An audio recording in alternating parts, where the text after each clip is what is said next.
And a good Wednesday morning to you, Central Georgia. Thanks for tuning in here for a look at your extended forecast. We have some pretty staggering rainfall totals to go over from the last couple of days, but we do have some good news. I think this afternoon we are finally going to put an end to this very pesky, messy, and dreary stretch of weather that we've been under, and hopefully finally we will be able to move into a slightly drier stretch at the very least, but we'll see what's in store as we go into the long-range models as well. So let's take a look at your 24-hour rainfall totals. Notice I don't have absolutely everywhere selected. We'll talk about some of those darker shaded areas that you see, those greens, those yellows, oranges, and reds in just one moment. But we did see some isolated pockets of maybe around 2 inches of rain, like over here in Wrightsville. Most of central Georgia found themselves in some form of this blue shades. That's going to be below the 1 inch mark. You can see some isolated pockets of maybe 1 inch over there in Butler. Then you get over into near the 5 inch mark in areas like Ellaville. And a lot of these totals have gone down because we were receiving rain as of 24 hours ago, this time at 10:30 in the morning on Tuesday. But let's take a zoom in down here where we did see the bulk of our rain yesterday. Chris, Wilcox, and Pulaski counties, I was going to say Dodge right there, did receive the bulk of the rain. Lots of showers just kind of lingered over the same areas, even some periods of heavy rainfall. So at the core of it, you can find this patch of some red, and that's where you got above 5 inches, nearly 6 inches of rain in areas between Pitts, Rochelle, and Pineview, kind of in the northern half of Wilcox County. And over here, you saw about 3.5 inches of rain in East Chris County, 4 inches of rain just south of Hawkinsville in Pulaski County. And this did prompt a couple of flash flood warnings yesterday. And now we did have the guidance that this was a 1 in 50 year flood event, according to this flash flood warning. But a lot of the reasoning for that is because historically, these areas in Wilcox County, Pulaski, and Chris County have not seen very impressive rainfall totals. So obviously these are definitely impressive, not discounting that by any means, because this amount of rain just fell in a couple of hours. So that's what can result in some very quick flash flood warnings. And they did upgrade the tag to maybe even considerable damage. We've been doing some digging from some reports, haven't necessarily seen anything definitive. If you do live in these areas down here in our southernmost counties, please send us in your reports so obviously we can continue to kind of talk about what specifically happened with those flash flood warnings. But when you have that amount of rain that falls in a very quick time, it can result in at least the ponding of roadways and those low-lying areas that just don't drain well or that are near some bodies of water. So definitely something that we were making sure that you were informed about yesterday. Ben obviously went live, and there's not much that you can talk about during flash flood warning coverage. It's really just continuing to add on rainfall totals and rainfall totals. You'd really just be sitting here looking at this graphic for quite some time. But that's just how much rain fell yesterday. If you go back to the past 5 days, take a look at this. Some of these numbers are just, like I said, staggering. I mean, 6 inches of rain in many spots like Macon, up into northern Jones County, over into Baldwin County. You get up to nearly 11 inches in East Forsyth, just off I-75. 8 inches of rain in portions of South Bibb County, 8.5 in Crawford County, 4.5 over in Taylor County, 9 inches down here in Pulaski County. That's over the last 5 days, of course, and nearly half of that fell yesterday. 3.3 inches in downtown Eastman, just over 3 inches in McRae, just shy of 1 inch over in Soperton. So some areas have not seen too much rain over the last 5 days, but it's really just a select few. It's mainly these green shaded areas and these blue shaded areas the farther east that you travel, but most of central Georgia finds themselves in at least a yellow, orange, or even a red color in nature. But let's go into some specific areas, and typically we talk about rainfall. Bibb County normally gets left out of it. Well, that was not the case over this rainy stretch. 10 inches of rain around the Lake Wildwood area. That's getting really close to Zebulon Road as well.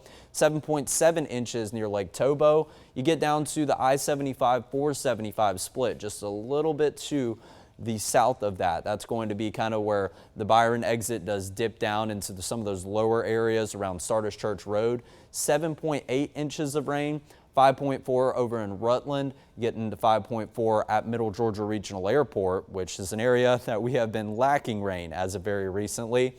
4.5 up here in downtown Macon, and then here at our 13 WMAZ station, 3.7 inches of rain over the last 5 days, of course. So those kind of totals, 3 to 4 inches over a 5-day period. not necessarily too substantial, but you do take a look up here where this red color continues to go farther to the north, and not even counting areas farther to the north out of central Georgia where the Ocmulgee River does begin, and all of that water continues to flow downstream. So that's why we do have some very high river water levels that we'll touch on in just one second. Now let's get into these areas down here in Wilcox, Pulaski, and Chris counties. Right over here near the edge, obviously I could have made another pixel move, but this is really covering the bases, and this is the pixel that I grabbed that had the highest total over the last 5 days.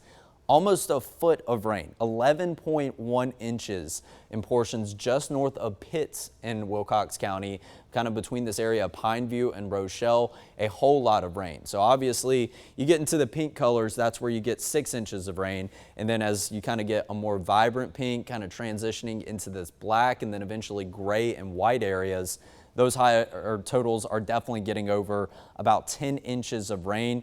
And yes, you definitely don't see that every day over a 5-day span. And then areas all around it that are still within this kind of swath of pink, 9.2 up near Hawkinsville, 7.9 inches in Pineview, 4.3 inches in Rochelle. So Rochelle was really close to kind of that dividing line of where the heavy rain was.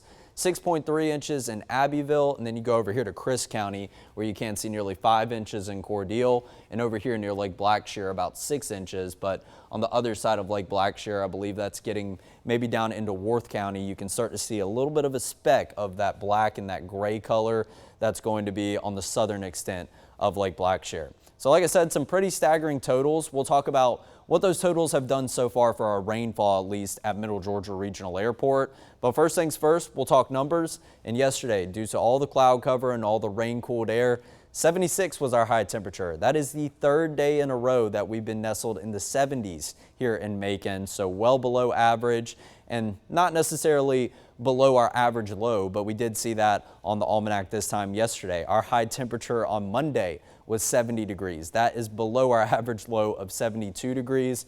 Yesterday's high was a little bit greater than that, so we saw a slight warming trend, but this wasn't the case for everyone. Some people saw some peaks of sunshine, saw some of those warmer temperatures down to the south and the southeast. So your numbers probably crawled somewhere into maybe even the mid 80s, possibly even the upper 80s. But we did record minuscule amounts of rain yesterday at Middle Georgia Regional Airport, 0.12 inches of rain. So your departure still is a very good cushion after a very wet Monday in the forecast. So taking a look at August as a whole, it was a very dry July that we continue to reference because obviously we've had our fair share of wet months, but we just dodged a lot of the rain during the month of July here in southern Bibb County. We started out the first day of August with no rainfall recorded at Middle Georgia Regional Airport, and then we followed it up with 4 consecutive days of recording rain, but most of it did come on one day, and that was August 4th on Monday, recording nearly 2.5 inches of rain. Yesterday obviously didn't record terribly much, but so far in the month of August, we have seen 3.12 inches of rain. Our average rainfall for August all time, 3.16. So we are 4/100ths of an inch away from hitting that average mark. We're definitely going to go above average in the month of August. Don't quite know if this record is going to be maybe in the near vicinity, but obviously you never want to break anything in the way of some rainfall records anyway. So 2025, the entire year, like I said, 3.67 inches above average this time of year. And then you can see that August is off to a very wet start. This is a very good size box already, just being about 4 or 5 days into the month of August. And it does come at a good time after we were very dry in the month of July. In fact, it has been our driest month up in southern Bibb County of the entire year. So this was taken as of August 5th. We'll continue to update this day by day as we get some rainfall totals and see where we should be at this time of year. But we have talked about this drought monitor, and obviously it has not changed since we showed it Monday because we get updates in the drought monitor weekly. So this takes all the data into account up until yesterday. So then they have to monitor the data and see what's happened with the rainfall totals. But it does mean that if we start to take the data every Tuesday, we are going to take Monday's rainfall into account. So I do imagine a lot of these abnormally dry areas are going to go away, especially down in southwest Georgia. They've gotten their fair share of rain too. But right now, this is as of July 29th. Now the drought monitor, the data gets taken every Tuesday, but it gets released every Thursday. So this time tomorrow, we'll be talking about a brand new drought monitor and very eager to hopefully see a lot of the yellow shaded areas finally go away. But now let's talk about our flood watch, which it looks like maybe we just got an update to. This has been getting updates quite frequently throughout each and every day, and this is not a bad thing whatsoever to see all of central Georgia taken out of this flood watch. So I think that's having increasing confidence that we don't have much in store in the way of rain later on today, and we'll talk about that as well. But as of this morning, all of central Georgia was still included in this flood watch. We even saw an extension into the 1 a.m. hour as we go into Thursday, so late night tonight, but it doesn't look like anyone's under this flood watch anymore. However, we are under a slight risk on the excessive rainfall outlook, which means an isolated flash flood warning or two could even still occur, but it's really going to take some heavy rain, a thunderstorm to go over an area that has already seen some very impressive rainfall totals. But we do still have this warning in effect, and this is an aerial flood warning. We have a graphic that shows this for the Flint, the Ocmulgee, and the Oconee rivers. This is the only area where we're seeing those river water levels run high. So it is going to go for portions of Jones County right here where the northern portion of the Ocmulgee River goes up through North Macon. Here in Bibb County, of course, is where the bulk of it is. And then as you get down into areas of Houston and Twiggs counties, right now the current levels at the Ocmulgee River are going to be around 20 feet, just over 20 feet, and is expected to crest now Thursday at 8 a.m. because we've gotten our fair share of rain to the north, and that's adding on to the totals that we've gotten here in Bibb County. So we were telling you that this time yesterday that the river was going to crest and those river water levels would peak later on at about 2 p.m. this afternoon, but now it's going to crest at 8 a.m. for your Thursday morning at nearly 21.5 feet. And I know that does seem very, very major. Obviously, those are very high river water levels, but it's only good enough for a minor flooding stage. To put this in reference, during Hurricane Helene, we had about 28 feet, 29 feet of river water levels in the Ocmulgee River, and during the flood of 94, we had about 35 feet at the very least. So we are definitely a far cry from those record-breaking numbers, but this is still something that you need to be cognizant of, especially if you had any plans to go out on the river, go do some fishing, maybe go enjoy the water for just in the afternoon, go hiking on a trail. All access points are still closed at Amerson River Park and the Ocmulgee Heritage Trail up here in downtown Macon. So we'll continue to keep an eye out for any flood warnings that you need to be aware of. I do imagine that maybe some of these aerial flood warnings will get extended a little bit farther downstream, just given the amount of rainfall that we have seen farther to the north, and it's still going to take its time moving down south into central Georgia. So we are trending dry to end the work week. It was off to a very gloomy start once again this Wednesday morning, even quite messy with a couple of scattered showers, some sprinkles, some heavy showers depending on where you went out the door to. But plenty of wet roads has been the story because we haven't had a lot of sunshine to allow for the evaporation of that water at the surface. While I do believe finally this afternoon we will get some glimpses of sunshine. We are going to see a slow warming trend, but then that warming trend is going to kind of halt for a couple of days, and then we'll pick it back up as we go into next week. Rain chances into this weekend, they are looking more impressive than what we've had what we have over this next 3-day period. The rain chances are not looking very impressive to round out your work week. So this is kind of a pleasant sight to see. Current visibility map, we've actually had patchy fog to talk about this time the last couple of days. And we still do, right over here in Emmanuel County, some of that fog stretching into Trutland, stretching into Johnson, Washington counties, up into Jefferson County. But this fog isn't too thick in nature. It is relatively thin. Your visibility is more so limited in portions of Emmanuel County other than anything else. And some patchy fog does remain down in Toombs County, stretching farther down to the south and the southeast. Some of it may be crowding the Vidalia area, maybe up into Montgomery County. But overall, you should be good to go in terms of your visibility here as we get close to the 11 a.m. hour. Temperature-wise, one upper 60 does remain. 69 up in Eatonton, transitioning into 70s across all of central Georgia, even really close to that 80-degree mark across Montezuma, Unadilla, and down to Rochelle. I would imagine that maybe Americus and Cordele are probably around the same temperature values, including Vidalia, but it looks like we're having some issues with the sensors where we get those readings. But the big thing that I want to turn your attention to is the colors right here. Green moving down into yellow, moving down into an orange color, hinting at a warming trend from north to south across central Georgia. Our wedge is still in place, mainly farther up to the north, but it is going to continue to erode throughout today, and it's going to push farther back up to the north, and it shouldn't really impact our forecast as we go past this afternoon. I still think some areas are going to be a little bit cooler this afternoon, the farther north that you live, but then the farther south that you travel, you still should have some pretty warm temperatures, somewhere probably in the mid 80s this afternoon. So here's a look at your current temperatures all across the deep south, the eastern half of the United States, however you want to phrase it. Right now, I think the warmest temperature that I can spot my eye on is 87 over in New Orleans, so it is quite hot already in the very toe of the boot of Louisiana. But this green shade continuing to filter down from the Appalachian Mountains, not as prominent as it was the last couple of days, so hinting at a weakening trend with this wedge pattern as high pressure will eventually move off towards the east into the Atlantic Ocean. So here's a look at your dew point temperatures, kind of telling the dividing line story once again. It's still a battleground between that stationary boundary that has been all around central Georgia, even fluctuating as far north as to directly over us to all the way down to the south of us, but it's still created our fair share of widespread rain chances over the last couple of days. But the wedge is still present farther up to the north where you find this drier air that's light green color, and then as you go down towards the south, starting to see some shades of dark green, but definitely nothing as swampy as we've seen as of last week. We were definitely looking at some of these really, really dark green areas like you see around Albany, going down to Panama City and Tallahassee, but we probably will see the return of those very shortly just because we live in between kind of two oceans. We live between the Gulf, we live between the Atlantic. At some point, we're going to get some form of southerly flow, whether it's from the southwest, propels that Gulf moisture up here, or it's from the southeast and it propels that Atlantic moisture up into our neck of the woods.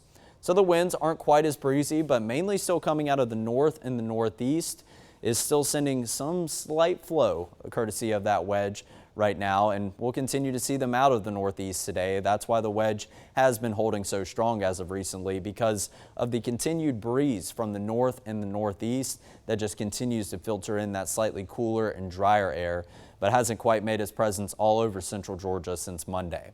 So it was a cloudy, it was a dreary, it was just a messy morning, a morning that you wanted to roll over and lay back in bed, just go back to sleep.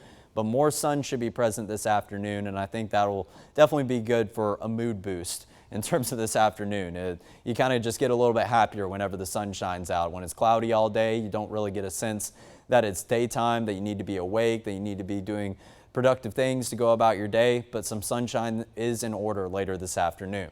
Notice we still have this pesky thunderstorm icon in the forecast. Yes, I know, I wish I could give you a day completely without it. But as we see clearing in the cloud cover, a lot of these numbers are going to warm up. Again, the farther south that you live, you'll probably hover a couple degrees above 84 degrees, maybe 86, 87 at the most. But if you live farther to the north, you're going to see a number that is lower than 84 degrees, maybe 81 or 82 degrees. Nonetheless, wherever you are going to be stuck in the 80s, and you are still going to be below average for this time of year, which is definitely very, very nice. Now going into the satellite and radar picture, patchy cloud cover, kind of a mix of high and lower level clouds that we continue to see on the satellite and radar picture. You can see where a bunch of our showers were present earlier this morning. Those have fizzled out, and it does look like anything kind of approaching from the west doesn't have much to work with. This shower completely falling apart as it tries to creep into Pike and Upson counties, just a minuscule sprinkle right here.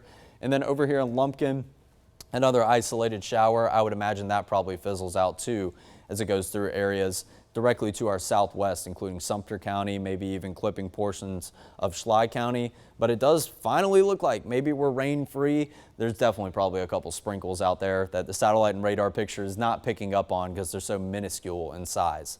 So we can find some rain up near the Columbia area. This was all courtesy of this cluster that was just to the northeast of us. It brought some rain into Milledgeville, Sparta, over into Washington County this morning. That continues this eastern push and probably going to impact areas of the Carolinas. We're actually seeing, I just got a glimpse of it, some flash flood warnings still remaining up in upstate North Carolina. So of course, that's something we want to be very diligent of, and to see if any of those pop up, just like we saw down in Wilcox, Crisp, and Pulaski counties yesterday. So here's future view, a couple hours into the future.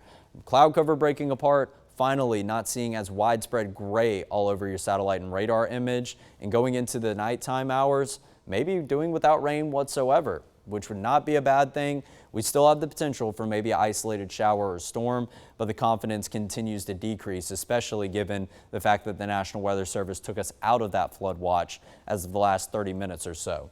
Now let's go into 7 a.m. on Thursday. Few clouds in the sky, but some breaks in that cloud cover. Hopefully we can at least get a peek of the sunrise. That's something we haven't been able to see on the morning show in quite some time. Thursday afternoon, almost completely dry here. I still once again think we have a chance for maybe a shower, maybe a storm, but it's not going to be widespread like what we've seen the last couple of days. It may clip the northern portion of Jasper County. It may clip the southeast portion of Twiggs County. It may clip the western edge of Dodge County. It's just going to be in very isolated areas. It's more likely than not that you'll go without seeing rain not only today and tomorrow, but this pattern does continue into your Friday morning. So Friday looks like it's off to a mostly clear start to the day, but there's plenty of cloud cover over to the east, which is quite pesky because that is the direction the sun does rise from. So maybe we don't get a good image of the sunrise over the next couple of days. That still remains to be seen. But there are some scattered showers and even a couple of storms that are trying to approach from off the Atlantic coast. It does look like if they push into central Georgia, confidence is that they are going to fizzle out, not be as intense in nature, and that takes us all the way into 3 a.m. on Saturday. I will say one thing, this is going to be a mental note I make to myself. I have to be better about changing this graphic because every time it is saying the wrong thing. It's either saying weekend outlook or it's saying next 3 days when I am previewing the weekend, but this is your next 3 days graphic, and I just changed the banner whenever we do have Friday, Saturday, and Sunday on here. But your end of the work week outlook, 84 today, 86 as we go into Thursday, and then 87 on Friday. I have a 30% chance of a shower or storm each and every day. We'll probably see a downtick in that because it does look like the confidence is increasing that we aren't going to see much in the way of rain over the next couple of days.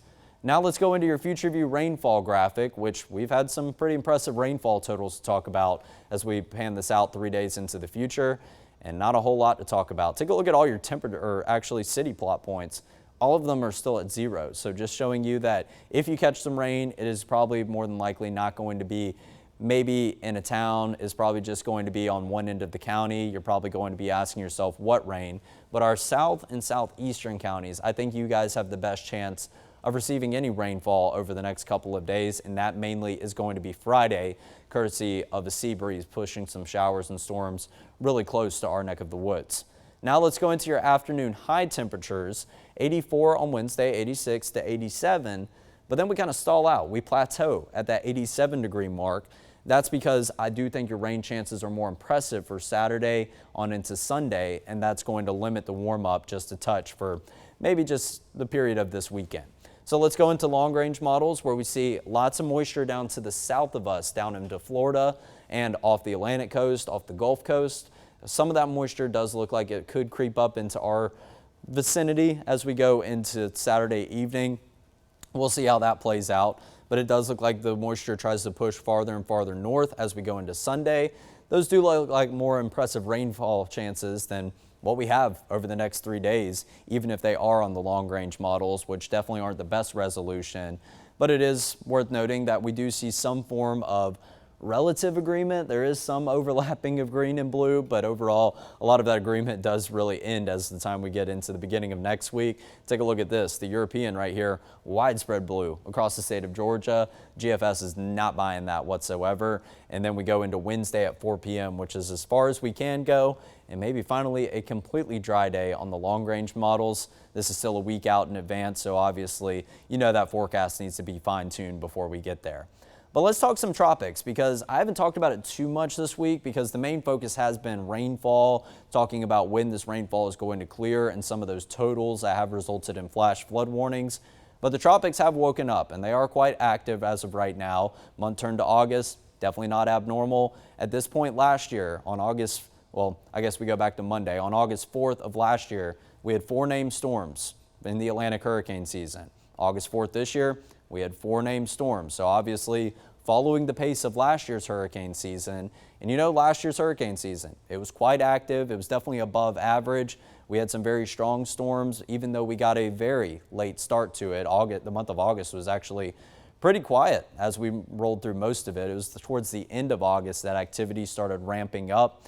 So just because you get a late start to maybe the frequency of named storms and areas of development in the tropics doesn't mean that you can't finish with a very above average into the season. So right now it does look like the tropics are trying to wake up. Right now we have this area of development right here off the Atlantic coast of us, and it does look like this is actually going to interact with that stationary boundary that's been impacting our forecast. It's going to act as kind of a platform of lift, and then it's going to maybe try to organize, try to get its act together.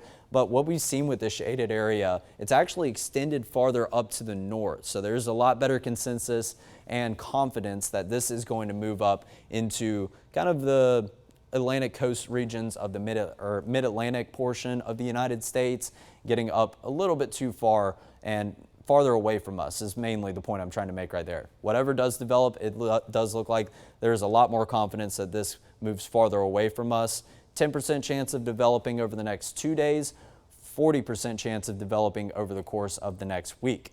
But you can see that this is the big shaded area right here. So this tropical wave we've been talking about moving off the coast of Africa, finally moving into a more conducive environment for development.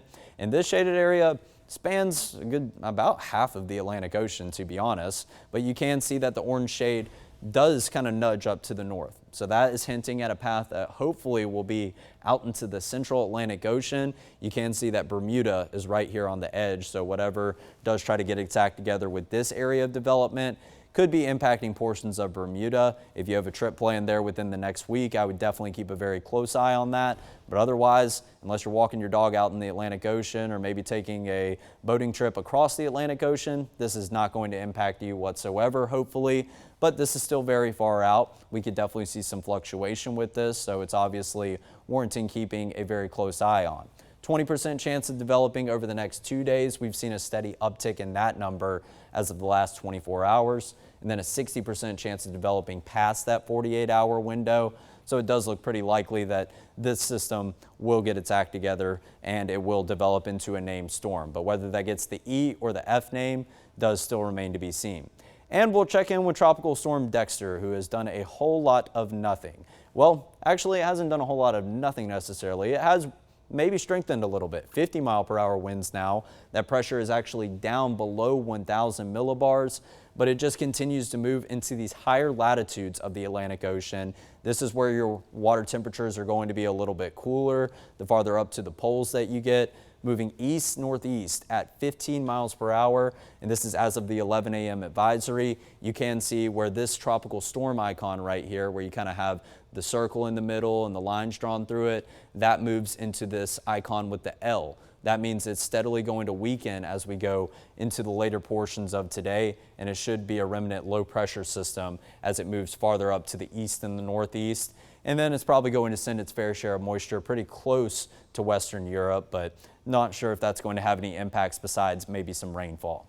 So your 7-day forecast, as long as we can keep these numbers below 90, no complaints from me here, and I hope that you will be able to enjoy a relatively dry stretch over the next couple of days. We may see an uptick in these temperature values just depending on how much cloud cover is present at certain times throughout the days, but it does look to be relatively dry. I have more confidence in these rain chances for the next 3 days decreasing as opposed to maybe increasing. We were definitely putting some 50s and 60s on there a couple days ago, but now that we fine-tuned it a little bit more, I think 30% is good enough to cover the bases, and we may bump them down to 20 or even 10.